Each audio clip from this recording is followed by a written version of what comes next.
नमस्कार दोस्तों, इस वीडियो में हम बात करेंगे उन 4 कंडीशंस के बारे में कि जिससे हम ये पता करते हैं कि हमारा जो डेडलॉक है वो अकर हुआ है या फिर नहीं हुआ। तो चलिए स्टार्ट करते हैं। सबसे पहले हम बात करेंगे म्यूचुअल एक्सक्लूजन के बारे में। तो हमारा म्यूचुअल एक्सक्लूजन क्या होता है?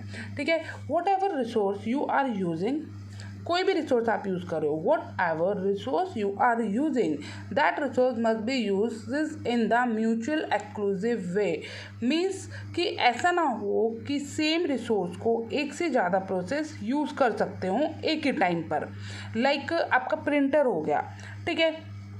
एग्जाम्पल के लिए आप प्रिंटर ले सकते हो कि जैसे आप प्रिंटर को यूज़ कर रहे हो, कोई प्रोसेस एक प्रिंटर को यूज़ कर रही है, तो दैट नॉट बी पॉसिबल कि एक प्रोसेस अपना काम कर रही है और दूसरी आकर भी अपने पेजेस को निकालना शुरू कर दे। तो ऐसी तो पॉसिबिलिटी नहीं है ना कि एक प्रोसेस अपने प्रिंट आउट निकाल रही हो, दूसरी आ गई और वो भी अपने प्रिंट आउट निकालने लगी। ऐसे तो प्रिंट आउट सारे मिक्सअप हो जाएंगे और आपका काम सारा ख़राब हो जाएगा।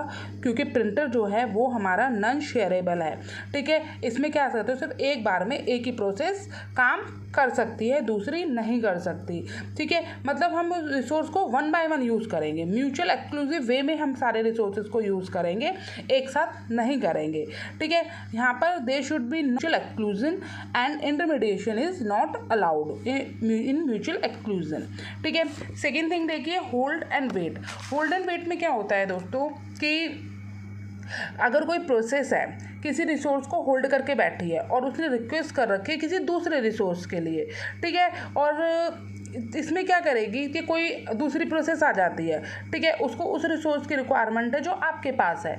तो इस कंडीशन में क्या होगा बेटा दोस्तों, वो प्रोसेस अपनी रिसोर्स को रिलीज़ नहीं करेगी और वो वेट करेगी, होल्ड करके बैठी रहेगी उस रिसोर्स को और वेट करेगी उस रिसोर्स के लिए जो उसने रिक्वेस्ट करा है। कब तक? जब तक कि उसे वो रिसोर्स नहीं मिल जाता, ठीक है।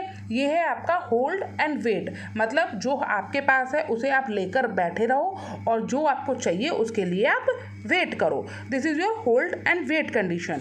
नेक्स्ट देखिए, नो प्रीएम्प्शन। नो प्रीएम्प्शन का मतलब आपको मैं शुरू से ही बताती आ रही हूँ कि कांट बी प्रिम्प्ट, मतलब कि कोई हाई प्रायोरिटी प्रोसेस अगर आपके वर्किंग टाइम पे आ जाती है, ठीक है, मतलब कि जिस टाइम पे आप उस रिसोर्स को यूज़ कर रहे हो उसी टाइम पे अगर आपकी कोई न्यू प्रोसेस आ जाती है जिसकी प्रायोरिटी आपकी बहुत हाई है, उस कंडीशन में आप अपने रिसोर्स को रिलीज़ नहीं करोगे, ठीक है। आप अपने रिसोर्स को रिलीज़ नहीं करोगे, जब तक नहीं करोगे जब तक कि आपका काम कंप्लीट नहीं हो जाता, ठीक है।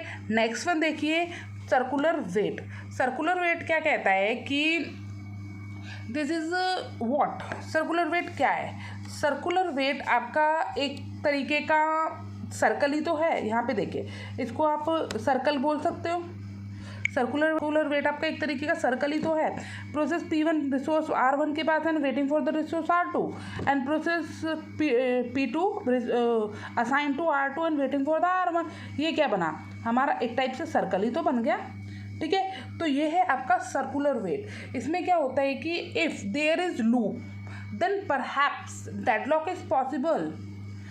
If loop, then perhaps deadlock is possible. Still, I am saying शायद, not confirm कि डेडलॉक है, बिकॉज हमारे डेडलॉक के लिए ये 4 कंडीशन बहुत ही ज़्यादा मायने रखती हैं, बहुत ही इम्पॉर्टेंट हैं। Behalf of these 4 condition we can say that कि डेडलॉक अकर होगा या फिर डेडलॉक अकर नहीं होगा। अगर इनमें से एक भी कंडीशन हमारी फॉल्स होती है, अगर इन चारों में से हमारी एक भी कंडीशन फेल हो जाती है तो हम कह सकते हैं कि हमारा डेडलॉक नहीं है, ठीक है। अगर ये सारी कंडीशन आपकी ट्रू है तो हम कहेंगे कि हमारा डेडलॉक अकर हो गया है, ठीक है। तो सर्कुलर वेट में क्या होता है दोस्तों, जैसे मैं आपको एक एग्जांपल से बता देती हूँ। देखिए, एक प्रोसेस है हमारे पास, हमारे पास है प्रोसेस P1, ठीक है। प्रोसेस P1 क्या किसको असाइन किया हुआ है? रिसोर्स R2, उसको R1 हमने प्रोसेस P1 को असाइन किया है। इसका मतलब है कि ये जो एरो मैंने बनाया है कि R1 हमारा प्रोसेस P1 के पास असाइन है, ठीक है।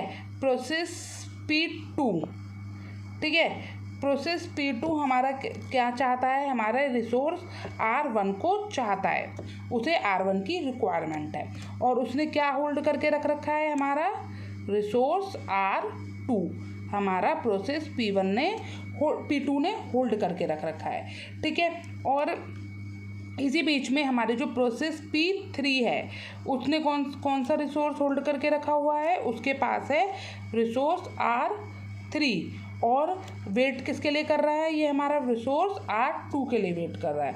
ठीक है, और यहाँ पर हमारा जो प्रोसेस P1 को क्या चाहिए, प्रोसेस P1 चाहता है हमारा रिसोर्स R3 को। अब देखिए यहाँ पे हमारा एक लूप बन गया। ठीक है, यहाँ पे हमारा एक लूप बन गया, तो हम यहाँ पे क्या करते हैं कि हमारा सर्कुलर वेट है। ठीक है, सर्कल में हो गया, ये हमारा एक लूप है। ठीक है, तो ये होता है आपका सर्कुलर वेट, मतलब कि जहाँ पर हमारी जो प्रोसेस हैं वो क्या करती हैं, एक सर्कल में चल रही हैं। ठीक है, अगर हमारा कोई यहाँ पे लूप बन जाता है तो हम कह सकते हैं कि यहाँ पे हमारा सर्कुलर वेट है। ठीक है, तो हमारा यहाँ पे क्या होना चाहिए, डेडलॉक अगर कि हमारी कंडीशन अगर ना हो, उसके लिए हमें ध्यान रखना है कि हमारा सर्कल नहीं बनना चाहिए, लूप नहीं बनना चाहिए। ठीक है, तो ये क्या है, हमारी 4 कंडीशंस हैं जिनके बिहाफ पर हम ये देखते हैं कि हमारा जो डेडलॉक है वो अगर होगा या फिर नहीं होगा। ये 4 कंडीशन बहुत ही ज़्यादा इंपॉर्टेंट है, एग्ज़ाम बहुत ज़्यादा इंपॉर्टेंट है। अगर इनमें से एक भी कंडीशन हम कहते हैं ना फेल हो गई है तो कह सकते हैं हमारा डेडलॉक नहीं है। अगर ये चारों की चारों कंडीशन हमारी ट्रू है, दैट मीन्स डेडलॉक अकर होगा। तो होप दोस्तों आपको समझ आया होगा। मिलते हैं अपने नेक्स्ट वीडियो में, तब तक के लिए धन्यवाद।